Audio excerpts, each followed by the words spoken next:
Super Mario Bros. 3 was released on Famicom in 1988.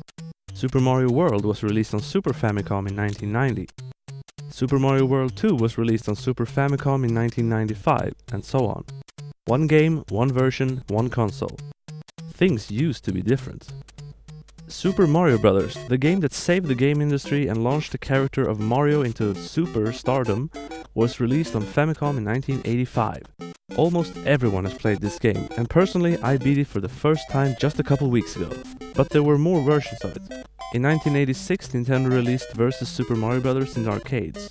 I used to think that the Versus meant Versus as in this is a multiplayer game, but it's not. VS was the name of the arcade platform Nintendo made. The game is Super Mario Bros., but with some changes to make it harder. Some levels were exchanged with levels from the Japanese Super Mario Bros. 2, or as we know it in the West, the Lost Levels, which we'll get to later. So yeah, this is Super Mario Bros. But harder, not a whole lot to say. Also in 1986, however, Nintendo made and Fuji TV published another version of Super Mario Bros. Called All Night Nippon Super Mario Bros. All Night Nippon is a popular radio show in Japan, and this game was given away in raffles held by All Night Nippon themselves. Like Mario 2, you can choose between Mario and Luigi instead of a two-player mode. And Luigi handles like he does in Mario 2, more sluggish than Mario, but he can jump a little higher. The graphics are also pulled from Mario 2, however the levels seem more similar to Mario 1, at least the early stages.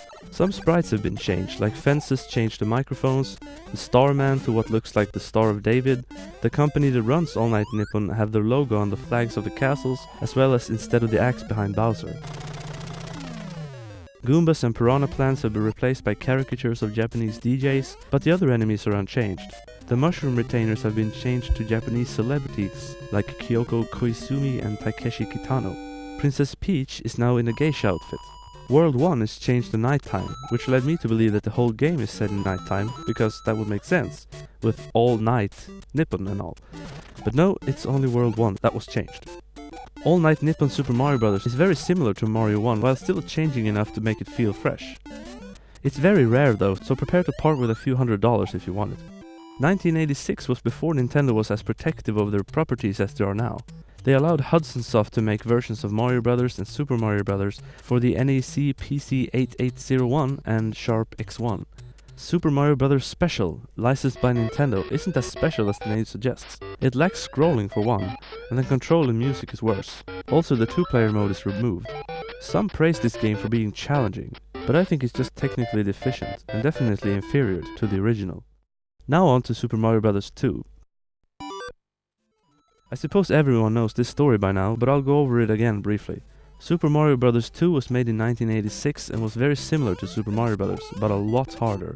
Nintendo of America President Howard Lincoln didn't want it to be released overseas because it was too hard and might turn people off of Mario. Instead, the game Yume Kojo Doki Panic from 1987 was remodeled into a Mario game and released in America and Europe as Super Mario Bros. 2. Later, when Super Mario All-Stars was released on the Super Nintendo with graphically and musically updated versions of Super Mario 1, 2 and 3, the real Mario 2 was included and called the Lost Levels. Super Mario Bros. 2 was released on the Famicom Disk System in 1986. Chief differences to Mario 1 is that instead of two-player you play the game as either Mario or Luigi. The graphics are different, and this was the first Mario game where the trees, bushes and clouds have eyes, which is really creepy when you think about it. The game, like I said, is a lot harder than Super Mario Bros. It's in fact one of the hardest games ever. This is evident from the first stage. There's one new power-up here, or should I say power down, the poison mushroom, which hurts you.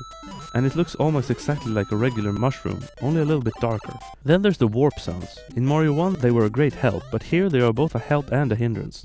Because there are actually warp pipes here that lead you backward. That's rough. And of course the stages are just really hard.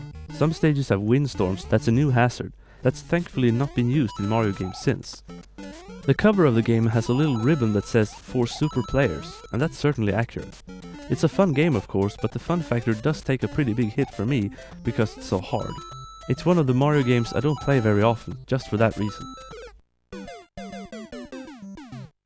The Western Super Mario Bros. 2 is commonly seen as the exact same game as Doki Panic, only with Mario sprites instead of the regular ones, but there are a few more differences.